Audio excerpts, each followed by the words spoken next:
to approach lawyers in their cases. So what does FIDA do in this case?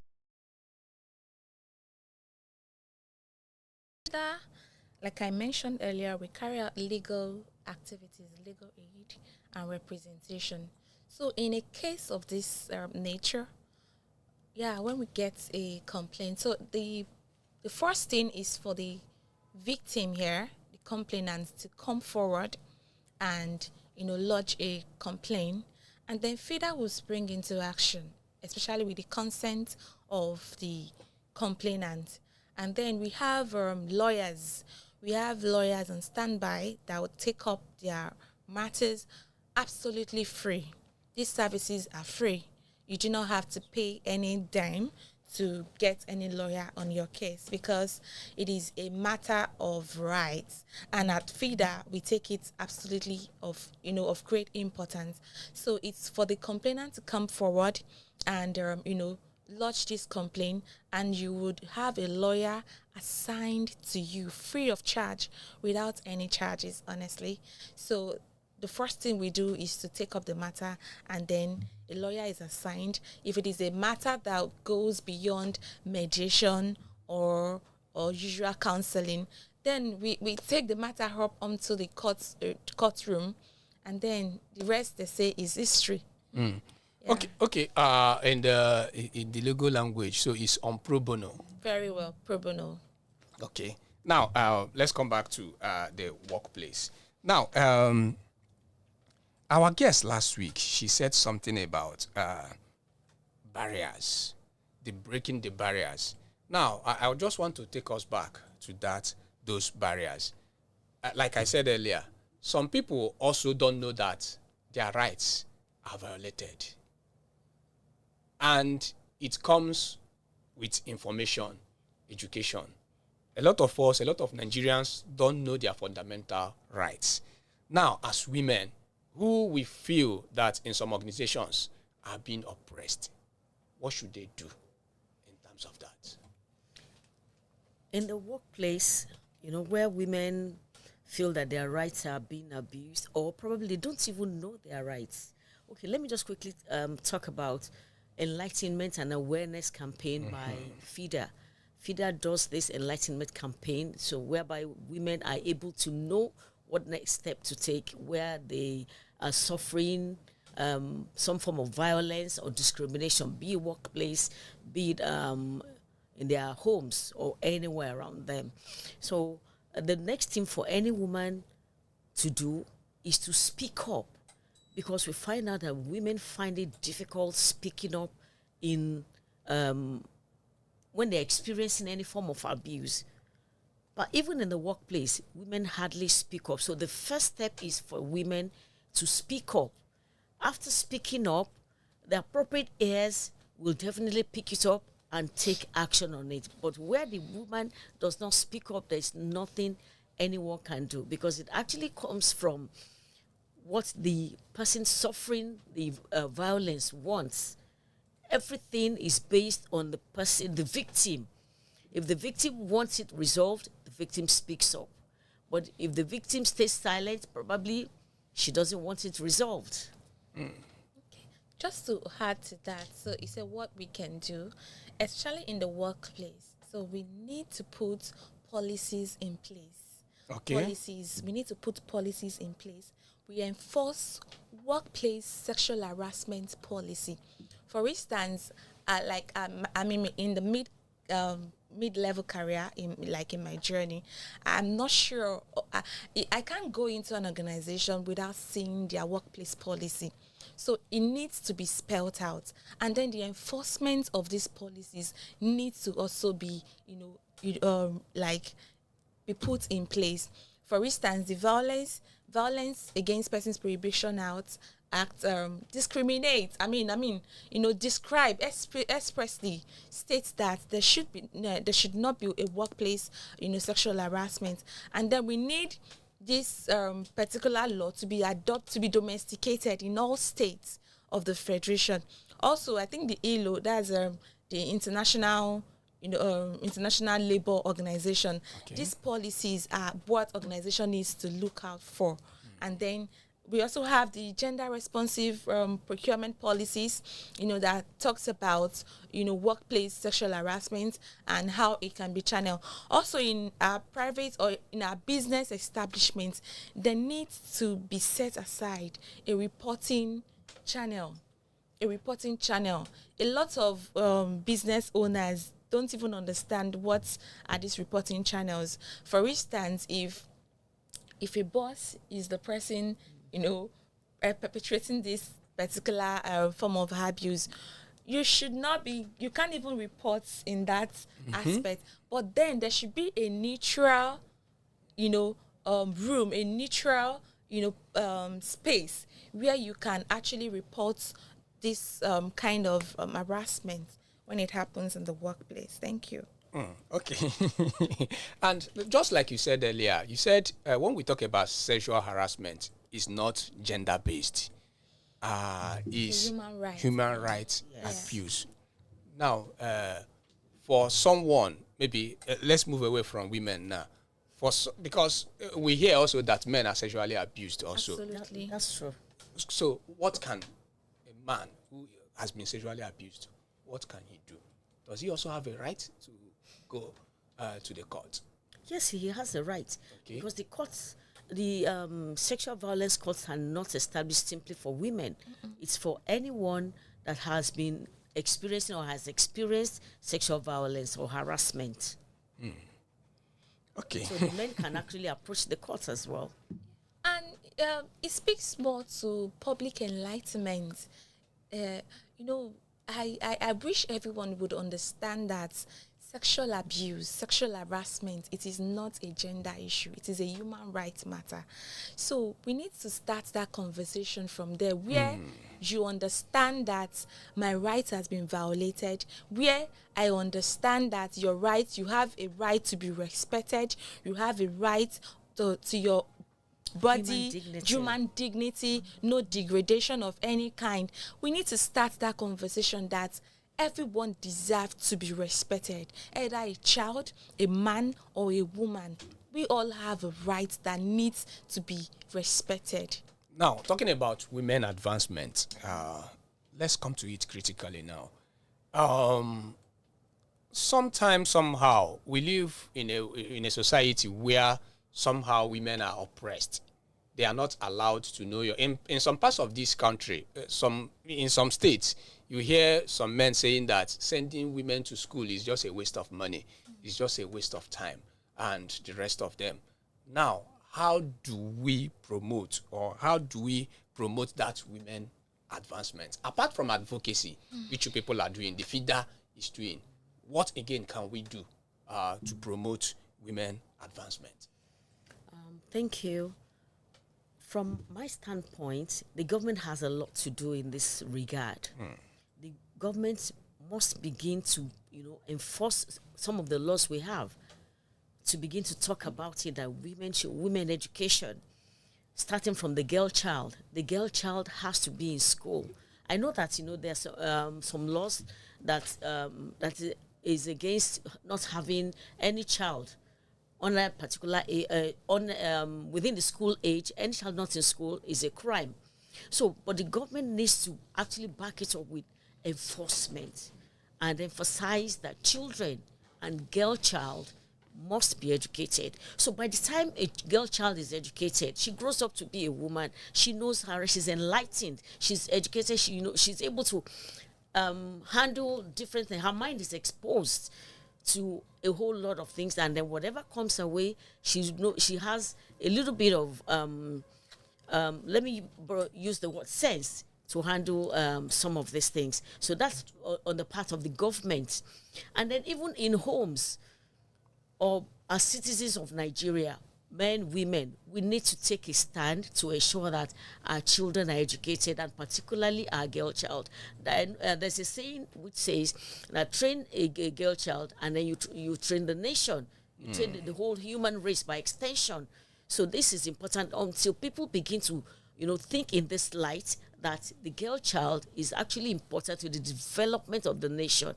They will begin to know that it is compulsory to actually educate the girl child. That's on the part of Nigerian citizens as a whole, apart from government putting in place laws and enforcing the laws. Thank you. Okay, yeah, just to add to what my colleague has said. So we need to have like a societal and cultural change. Yes, laws are made for people, not, and it is the human race that actually determines this culture and these laws. So we need to engage more men as allies. We need to, it's like I said, it's not a woman thing, it's a human thing. So we need men. We need men to come on board. We need institutions. We need the religious body. We need the cultural, the traditional people. We need all hands on deck. We need allies. We need men allies to combat this issue of violence against women and girls. And then we need the media advocacy. There's so much everyone can do. So we need all hands to be on deck. We need partnership. But let's say if we have jingles flying out like here and there, everyone is talking about it, from primary school, secondary school, higher institution, everyone is aware. We need to be conscious of this conversation. And then we need to start eliminating some traditional practices. These things are no longer they're no longer necessary. For instance, female genital mutilation, widowhood practices, women not being able to, take up their parents' or their husband's properties. We need to start eradicating or eliminating some of these, harmful traditional practices. Yes, please. Thank you. Okay, a comment. Say good morning, Lagoon Radio. This is Yew, and I want to commend FIDA for all they are doing. Please, where can I get FIDA? Where are their addresses? Is there a location where someone can locate FIDA? Yes, absolutely. So, okay. Thank you so much, YEWANDE, right? Sheung. Yeah, thank you so much for that question. So, currently in Lagos, we have 5 branches of FIDA. We have FIDA Lagos, and the address is at 1416 Makoko Road, off about Macaulay Way, Yaba, Lagos. We have FIDA branch in Ikorodu. We have in Ekpe. We have in Badagry, and recently we have one in Ikeja. So it's not. Let me borrow the line. It's not moi. Like, we are serious. Yes, we are serious. And to think that we have 36 states in Nigeria, but then FIDA we have 46 branches cut across the federation. So we have, and then you can also, take our numbers, and you want to reach out to us. We hold our legal clinic every Thursday at Makoko Road, Yaba, Lagos. Thank you. Okay. Yeah, time is usually 9 a.m. to 4 p.m. Yeah. On weekdays? Weekdays, Thursdays, every Thursdays. Yeah. Okay, Sheung, you can get that. Okay, in conclusion now, when we talk about all this, we've talked about eliminating some traditions and, yes, advocacy and the rest of them, also government. But there is something also I think that we are misplacing or we are forgetting. Something like, can we say also poverty is also a tool that is limiting women advancement in Nigeria? What do we have to say about poverty? Because some people, they will tell you, I don't have the money to send a girl child to school. Or the basic information they are supposed to get, they don't. What's the role of poverty on this? Thank you. Poverty is a big issue, particularly in this part of the world. And when we say poverty, it's not limited to just resources. Poverty is of the mind. There's poverty of the mind as well. And I think to a very large extent, poverty of the mind is what is preventing people from educating their girl child. And it's also what is responsible for the poverty of women, which translates to poverty of resources for most women. So, like you said, that people will feel they don't have money to educate the girl child or whatever. But such a person may have money to educate the boy child, right? That's where Yes. discrimination sets in. That's discrimination against the girl child. And apart from that, I think, even if you cannot afford the private schools, at least basic education in Nigeria today It's is free. provided by the government. So, talking about money is no issue. So, in that regard, we're talking poverty of the mind. So, and then for the women, sometimes some of these women can actually do very little things to make money. But because, they are wired to believe that, okay, the woman must sit at home and all of that. That is why they continue to wallow in poverty. They lose their rights. They don't even have a say in anything that pertains to them. They don't even have a voice regarding their body. But we preach financial independence for women. It is very important. Financial independence for the woman is very important. Even if the woman is selling pure water, she can make a living out of that. And there are some businesses women do not require so much money to start, just to ensure that they are financially independent. They can make little decisions on their own if they have their own resources. So that will take care of an aspect, poverty on regarding women. Okay. Yeah, just to add to what my colleague has said, so financial independence is absolutely necessary. Also, we need to understand another metrics, which is the unpaid care work. Like women involved in unpaid care work. Like for instance, if I'm a woman and then I'm home all day, all night, I'm working. Yes. That's a job. That's a full-time job compared to a man that goes out and you even have break time. Some offices you have 1 p.m. then you have 3:30 p.m. But a woman, you sit at. That's why most times when I say housewife, there is nothing like housewife. No, there's nothing like housewife. There is nothing. Workaholic. See, I rather want to be and bury my head in the office than sit in the house. I'm sorry. Because that department, that unit, that job description is a lot. It's a non-stop And it is, work. unpaid care work. That's So deep. we need to start some conversation around this. Thank God for what the UN Women is doing in the whole care economy program that is coming up. So we need to, this conversation, it's a lot. It's a lot. Probably it's a story for another day, not now, since we're already, winding up. Yeah. Okay, just like you said, that it will be a story for another day. But in conclusion, before you leave, in just a few seconds, what would be your advice, maybe to the society at large?